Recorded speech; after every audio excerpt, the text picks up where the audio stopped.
യമനിലെ ഹൂത്തികൾക്കെതിരെ Donald Trump ഭരണകൂടം നടത്തുന്ന സൈനിക നീക്കങ്ങൾ പശ്ചിമേഷ്യയിൽ കൂടുതൽ സംഘർഷങ്ങൾക്ക് വഴിവെക്കുന്നു എന്നാണ് റഷ്യ ടുഡേ റിപ്പോർട്ട് ചെയ്യുന്നത്. യമന് ശക്തമായ പിന്തുണയുമായി ഇറാൻ ഉള്ളതാണ് ആക്രമണത്തിൽ അമേരിക്ക നേരിടുന്ന പ്രധാന വെല്ലുവിളി എന്ന് പറയുന്നത്. മേഖലയിലെ ഇറാൻ്റെ സ്വാധീനം തകർക്കാൻ അമേരിക്ക പല വഴിയും നോക്കിയെങ്കിലും ഒന്നും ഫലം കണ്ടില്ല. അമേരിക്കയോടും ഇറാൻ വെല്ലുവിളിക്കുന്ന ഒരു സാഹചര്യം വരെ ഉണ്ടായി. അമേരിക്കയും ബ്രിട്ടനും നടത്തുന്ന ആക്രമണത്തിനിടയിലും തങ്ങളുടെ സൈനിക ശക്തി വർദ്ധിച്ചു എന്നാണ് യമൻ പ്രതിരോധ മന്ത്രി മേജർ ജനറൽ മുഹമ്മദ് നാസർ അൽ അത്തീഫി പറയുന്നത്. യമൻ സൈന്യത്തെ ഇപ്പോൾ പരാജയപ്പെടുത്താൻ പ്രയാസമാണെന്നും അദ്ദേഹം പറയുന്നു.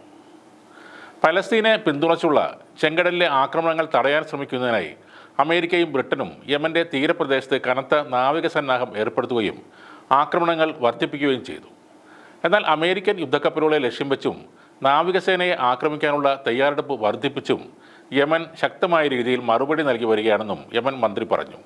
അമേരിക്കൻ പിന്തുണയുള്ള ഇസ്രായേൽ ഭരണകൂടം പലസ്തീൻ ജനതയോട് കാണിക്കുന്ന വലിയ അനീതിയോടുള്ള അറബ് നിലപാടുകളെയും അദ്ദേഹം അപലപിച്ചു.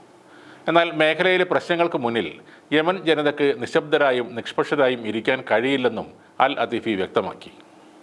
അതേസമയം മാരിബ് ഗവർണറേറ്റിന് മുകളിൽ യമൻ സായുധ സേന ഒരു അമേരിക്കൻ MQ-9 ഡ്രോൺ വെടിവെച്ചിട്ടതായുള്ള വാർത്തകളാണ് ഇപ്പോൾ പുറത്തുവരുന്നത്. 2023 ഒക്ടോബർ 7 ശേഷം യമൻ വെടിവെച്ചിട്ട 16ാമത്തെ ഡ്രോണാണിത്. ഡ്രോൺ നമ്മുടെ വ്യോമ പ്രതിരോധ സേന പ്രാദേശികമായി നിർമ്മിച്ച മിസൈൽ ഉപയോഗിച്ച് വിജയകരമായി വെടിവെച്ചിട്ടുവെന്ന് യമൻ സായുധ സേന പുറത്തിറക്കിയ പ്രസ്താവനയിലാണ് അറിയിച്ചത്. ഗാസക്കെതിരായ ആക്രമണം അവസാനിപ്പിക്കുകയും ഉപരോധം നീക്കുകയും ചെയ്യുന്നതുവരെ പലസ്തീൻ ജനതയെ പിന്തുണയ്ക്കുന്നത് തുടരുമെന്നും യമൻ സായുധ സേന സ്ഥിരീകരിച്ചു. യമൻ തലസ്ഥാനമായ സനയിൽ അമേരിക്കൻ യുദ്ധവിമാനങ്ങൾ 13 തീവ്രമായ വ്യോമാക്രമണങ്ങൾ നടത്തി. സനയിലെ അൽമാലിക്ക പ്രദേശത്ത് 8 ആക്രമണങ്ങളും സർഫ് പ്രദേശത്ത് 5 ആക്രമണങ്ങളും നടന്നതായി യമൻ മാധ്യമങ്ങൾ റിപ്പോർട്ട് ചെയ്തു. 2 ജില്ലകളിലായി ഒരു സിവിലിയൻ കൊല്ലപ്പെടുകയും 12 പേർക്ക് പരിക്കേൽക്കുകയും ചെയ്തു. യമൻ തലസ്ഥാനത്തെ സിവിലിയൻ കെട്ടിടങ്ങളെയാണ് അമേരിക്ക ആക്രമണങ്ങളിൽ ഭൂരിഭാഗവും ലക്ഷ്യം വെക്കുന്നത്. അതിനെതിരെ ശക്തമായ തിരിച്ചടിക്കുമെന്നാണ് യമൻ മുന്നറിയിപ്പ് നൽകുന്നത്. ഈ മേഖലയിൽ സംഘർഷങ്ങൾ ഇപ്പോഴും രൂക്ഷമാണ്. യമനിലെ അമേരിക്കൻ നടപടികൾക്ക് ഇസ്രായേൽ പിന്തുണയും അറിയിച്ചിരുന്നു. അതേസമയം ഇറാനിയൻ ഹൂത്തി ഉദ്യോഗസ്ഥർ ആക്രമണങ്ങളെ ശക്തമായി അപലപിക്കുകയാണ്. ഇതിനെ പ്രതികാരം ചെയ്യുമെന്നും അവർ പറയുന്നു. ചെങ്കടലിൽ USS ഹാരി എസ് ട്രൂമാനെതിരെ നടന്ന 2 ആക്രമണങ്ങളുടെ ഉത്തരവാദിത്വം ഹൂത്തികൾ ഏറ്റെടുത്തിരുന്നു. കൂടാതെ അമേരിക്കൻ വ്യോമാക്രമണങ്ങളെ വിജയകരമായി ചേർത്തതായും പ്രതിരോധം താങ്ങാനാകാതെ അമേരിക്കൻ ജെറ്റുകൾ പിൻവാങ്ങാൻ നിർബന്ധിതരായെന്നും ഹൂത്തികൾ അവകാശപ്പെട്ടു. തങ്ങളുടെ വ്യോമ പ്രതിരോധ സംവിധാനങ്ങൾ അമേരിക്കൻ സൈനിക വിമാനങ്ങൾ ഉയർത്തുന്ന എല്ലാ ഭീഷണികളെയും നേരിടാൻ കഴിവുള്ളതാണെന്നും അവർ പറയുന്നു. ഹൂത്തികൾക്കെതിരായ ആക്രമണങ്ങൾ ഇറാന് നേരെയുള്ള ഒരു താക്കീതാണെന്നും റഷ്യ ടുഡേയുടെ റിപ്പോർട്ടിൽ പറയുന്നുണ്ട്.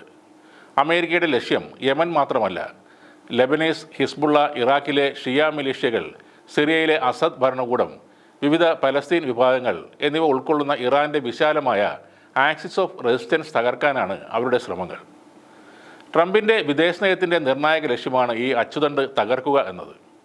അതിലൂടെ ഇറാൻ്റെ പ്രാദേശിക സ്വാധീനം കുറക്കാനാണ് അമേരിക്കയുടെ ലക്ഷ്യം. കാരണം ഇറാൻ്റെ വളർച്ച അമേരിക്കയ്ക്ക് ഉയർത്തുന്നത് വലിയ ഭീഷണികളാണ്. നയതന്ത്രപരമായ നീക്കത്തിന് ശ്രമിച്ചെങ്കിലും അവർ ട്രംപിനെ മൈൻഡ് ചെയ്തില്ല. അതോടെ ആക്രമിക്കും എന്നായി ഭീഷണി. ആക്രമണം ആണെങ്കിൽ ആ വഴിക്ക് തന്നെ കാണാമെന്ന് ഇറാൻ നിലപാടെടുത്തതോടെ ട്രംപും അമേരിക്കയും വീണ്ടും പ്രതിരോധത്തിലാകുന്ന കാഴ്ചയാണ് കഴിഞ്ഞ ദിവസങ്ങളിൽ കണ്ടത്.